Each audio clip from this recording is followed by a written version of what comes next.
창세기 1장 24절 한 절 말씀입니다. 하나님은 다섯째 날에 어제 우리가 살핀 대로 물에 사는 모든 생물과 공중에 날아다니는 날개 있는 모든 새를 종류대로 창조하셨습니다. 저녁이 되고 아침이 되니 다섯째 날이었다라고 말합니다. 여섯째 날의 창조가 이어집니다. 24절 한 구절을 보았는데 하나님이 이르시되 땅은 생물을 그 종류대로 내되 가축과 기는 것과 땅의 짐승을 종류대로 내라 하시니 그대로 되니라. 영어 성경을 보시면 God said라고 시작하면서 마지막은 어떻게 정리되냐면 and it was so 이렇게 말합니다. It was so 그렇게 되었다라고 말하죠. 오늘은 이 부분에 좀 집중하고자 합니다.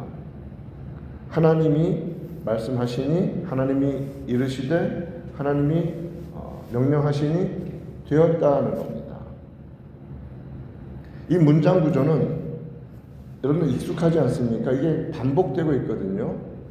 여기 보시면 7절에서부터 7절, 9절, 11절, 15절, 24절 계속해서 7절만 보더라도 하나님이 궁창을 만드사 궁창의 아래 물과 궁창 위의 물로 나뉘게 하시니 그대로 되니라. 하나님이 하시니 되었다는 겁니다.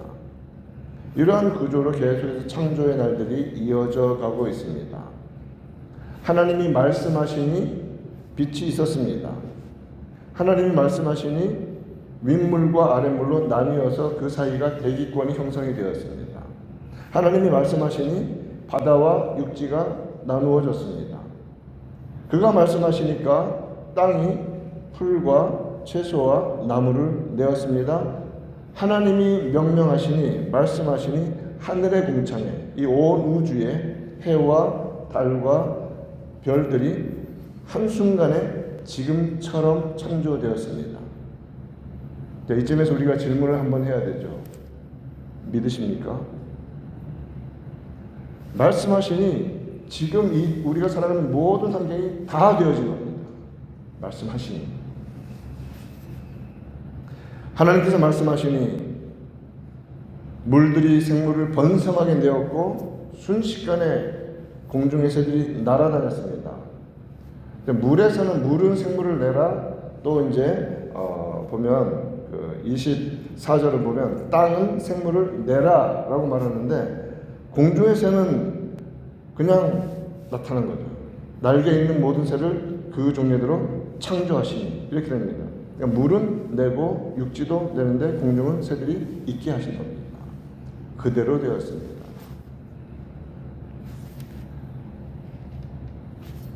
하나님이 말씀하시자마자 24절에서 땅은 이렇게 이제 땅에게 명령하시죠. 다 내어라 했더니 종류대로 다 내었다는 말입니다.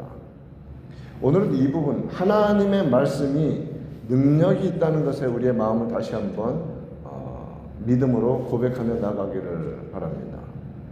하나님의 말씀은 그 자체가 능력이며 인격입니다. 그렇기 때문에 말씀하시면 없는 것이 있게 되고 혼돈이 정리되고 오늘 본문처럼 땅은 식물을 내는 겁니다. 사도 요한은 태초에 말씀이 육신이 되어서 우리 가운데 거하셨다라는 정말 어마어마한 선언을 합니다. 태초부터 계신 말씀께서 말씀이 육신이 되어 우리 가운데 오셨다라고 선언하죠. 이것은 신비입니다. 그렇기 때문에 믿음으로는 얼마든지 받아들여지는데 믿지 않는 일반적인 상식으로는 도저히 이해할 수 없는 신비입니다. 말씀이 능력이고 인격이고 말씀이 육신이 되어서 우리 가운데 오셨다. 그분이 그리스도이십니다. 요한복음 1장 1절부터 3절은 태초에 말씀이 계시니라. 이 말씀이 하나님과 함께 계셨다. together. 별개의 인격이라는 의미입니다. 그렇죠? 함께 있다는 말은 이 말씀이 하나님과 함께 계셨으니 이 말씀은 곧 하나님이시라. 아니, 앞에서도 하나님, 뒤에서도 하나님. 그래서 이 말씀이 정확히 말하면 성부 하나님과 함께 계셨으니 이 말씀은 곧 성자 하나님이시니라. 이 말씀이거든요. 그가 성자 하나님께서 태초에 하나님과 성부 하나님과 함께 계셨고 만물이 그로 말씀 성자 하나님으로 말미암아 지은 바 되었으니 지은 것이 하나도 그가 없이는 된 것이 없느니라. 하나님이 말씀하시니 되었습니다. 요한복음에서는 만물이 그로 말미암아 지은 바 되었다라고 말합니다. 만물이 말씀으로 말미암아 지은 바 되었죠. 말씀이 곧 그리스도이시다. 신비입니다. 그런데 믿어집니다. 그리고 감사합니다. 그 놀라운 것을 우리들에게 알려주시고 믿게 하시고 순종하게 하시니 엄청난 축복이죠. 창세기 1장에서 계속해서 반복해서 말씀하시는 것처럼 하나님이 말씀하시니 그렇게 되었다. 만물이 그로 말씀으로 말미암아 지은 바 되었다. 같은 말씀입니다. 골로새서에서도 성자 하나님이신 예수 그리스도에 대해서 상당히 자세하게 말씀을 많이 해주고 계신데 골로새서 1장 15절 16절 말씀도 그는 보이지 아니하는 하나님의 형상이시다. 여러분 하나님을 보고 싶으십니까? 믿음의 눈으로 예수님을 보십시다. 하나님의 형상이시라고 말합니다. 모든 피조물보다 먼저 나신 이시다. 여기서 먼저라는 말은 3차원적인 시간 공간 안에서의 먼저가 아니라 영원의 시간입니다. 영원히 아버지께로부터 나오신 분. only begotten son. 그래서 독생자 예수, 하나님, 말씀이신 하나님이라고 합니다. 만물이 골로새서입니다. 만물이 그에게서 창조되되 분명하지 않습니까? 하늘과 땅에서 보이는 것들과 보이지 않는 것들과 만물이 다 그로 말미암고 즉 그를 통하여 창조되었다는 것입니다. 그리고 정확한 말씀, 중요한 말씀, 그를 위하여 창조되었습니다. 그리스도께서 왕이십니다. 그를 위하여 창조되었습니다. 우리는 누구를 위해 창조되었습니까? 예수님을 위해 창조되었다고 분명히 성경은 선언하지 않습니까? 내 인생은 나의 것, 거짓말입니다. 우리 인생은 하나님의 것입니다. 우리의 생명은 하나님께로부터 왔고 살아있는 동안 영원토록 우리는 그를 위하여 창조되었고 그리고 영원토록 하나님 아버지 삼위일체 하나님을 찬양하며 살게 될 것입니다. 그것이 창조의 목적입니다. 무엇을 위해 살고 있는지 오늘 하루 곰곰이 솔직하게 살피는 은혜가 있기를 바랍니다. 나는 누구를 위해 살고 있는가? 무엇을 위해 살고 있는가? 내 인생의 궁극적인 목적은 무엇인가? 바램은 무엇인가? 예수님은 영원히 아버지에게서 나오신 분이라고 분명히 성경은 가르쳐 주십니다.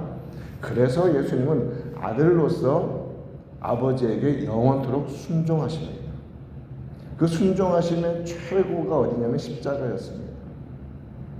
하나님께서 구원하시기로 작정하신 자들을 대신해서 죽으신 그 십자가. 성부 하나님의 말씀이시며 아들이신 그리스도를 통해 즉 말씀이신 그를 통해 모든 것이 창조되었습니다. 창세기 1장은 이렇게 선언합니다. 말씀하시니 그대로 되었다. 말씀하시면 되어집니다. 태초부터 아버지와 함께 계시던 말씀 성자 하나님이신 아버지의 말씀이신 그가 완전한 사람이 되어 이 땅에 오셨습니다. 그래서 예수님은 완전하신 하나님, 완전한 인간이십니다. 지금도 예수님은 완전한 인간이십니다. 부활의 첫 열매로 부활의 몸으로 지금 우리의 시간 계산법으로도 2000년 이상을 살고 계신 분이십니다. 2000년을 부활의 몸으로 이상은 아니죠. 33살이시니까 2000년 부활의 몸으로 물론 그것은 이미 영원의 세상 속에서 계시지만 우리는 우리 시간의 속에서도 예수님이 완전하신 하나님이시며 완전하신 인간이신 것을 역사 속에서 우리는 선언할 수 있는 겁니다. 그 하나님이신 주님이 이 땅 가운데 오셨을 때, 그 잠깐 살아가실 때 특별히 3년이라는 공생애를 사셨지만 어떤 일이 벌어졌습니까? 하나님 아버지의 말씀이신 그분이 사람이 되어 이 땅 가운데 오셔서 그가 말씀하시니 창세기 1장처럼 되어지는 겁니다. 예수님이 말씀하시니, 여러분 옛날 찬양 기억나세요? 예수님이 말씀하시니, 노래를 잘 안 하는데 무엇이 변하여 무엇이 되었다? 물이 변하여 포도주 되었다. 여러분 정말 좋은 찬양입니다. 요즘 내가 주님을 사랑하는 자기 중심적인 이런 것보다도 그냥 말씀 그대로 예수님이 말씀하시니 물이 변하여 포도주 되었다. 돈으로도 못 가요. 힘으로도 못 가요. 믿음으로 가는 나라, 하나님 나라. 자, 주님께서 오셔서 말씀하시니까, 명령하시니까, 순종하니까 물이 변하여 포도주가 되고, 주님이 말씀하시니 왕의 신하가 와서 비록 먼 곳에 있는 아들의 그 치유를 위해서 같이 가자고 끌고 가렸지만 가라, 나았다 하니까 그 순간 나았습니다. 요한복음에서만 나타난 이야기만 몇 가지만 했더라도 주님이 말씀하시니 38년 된 병자가 벌떡 일어나 침상을 들고 갔습니다. 말씀하시니 됩니다. 말씀하시며 나눠주시니 오병이어로 5,000명을 먹이셨습니다. 그의 말씀에 바람과 파도도 잔잔해졌습니다. 그가 명령하시니 죽은 지 4일이나 되었던 나사로가 걸어 나왔습니다. 말씀하시면 됩니다. 왜냐하면 그분은 하나님이시기 때문에 그렇습니다. 시편 33편 6절과 9절 말씀은 시편에서 이렇게 노래합니다. 33편 6절 9절 여호와의 말씀으로 하늘이 지음이 되었다. 외우기도 되게 쉬운 것 같아요. 33편 더하면 6절이고 곱하면 9절. 여호와의 말씀으로 하늘이 지음이 되었다. 그 만상을 그 입의 기운으로 이루셨도다. 그가 말씀하심에 이루어졌으며 명령하시며 경고했었도다. 말씀은 하나님의 능력입니다. 믿으십니까? 이것이 우리의 믿음입니다. 여러분 그 말씀에 모든 만물은 복종합니다. 온 우주 가운데 말씀하실 때 그대로 안 되는 존재가 딱 두 존재 있습니다. 타락한 천사들과 죄악 가운데 빠진 인간들, 그리고 구원받았으면서도 여전히 죄와 싸우면서 넘어지고 있는 우리들도 종종 안 듣습니다. 항상 안 듣는 건 구원받지 못한 자들, 종종 안 듣는 건 자녀가 되었으면서도, 이해가 되시죠? 자녀가 되었으면서도 여전히 말 안 듣는 우리들. 여러분 보십시오. 하나님 말씀하실 때 안 움직이는 게 뭐가 있습니까? 딱 마귀와 그 종자들, 그리고 죄악 가운데 있는 인간들. 즉 죄가 하나님과 원수가 되기 때문에 그렇습니다. 여러분 우리는 구원받은 하나님의 자녀입니다. 그러므로 말씀하시면 순종해야 합니다. 그런데 이 순종은 이제 이 두 존재는 인격적인 존재라 거부하는 이 것까지도 창조하신 하나님의 어마어마한 피조물들이거든요. 근데 거부 쪽으로 더 가는 겁니다. 그런데 구원받은 성도는 예수 그리스도의 십자가 감사하면서 순종하며 살아갑니다. 여러분 오늘 하루 말씀하시니 그대로 되었다는 이 포맷이 우리의 순종으로 나타나기를 간절히 바랍니다. 주의 말씀 열심히 읽고 묵상하는 그런 어떤 아이디어란 차원에만 머물러 있지 말고 우리의 손과 발과 삶 전체와 우리의 언어와 생각과 모든 것을 순종으로 말씀하시니까 움직여가며 낮추며 깨어지며 온전히 주님을 섬기는 귀한 은혜의 하루가 되기를 우리 구주 예수님의 이름으로 축원드립니다.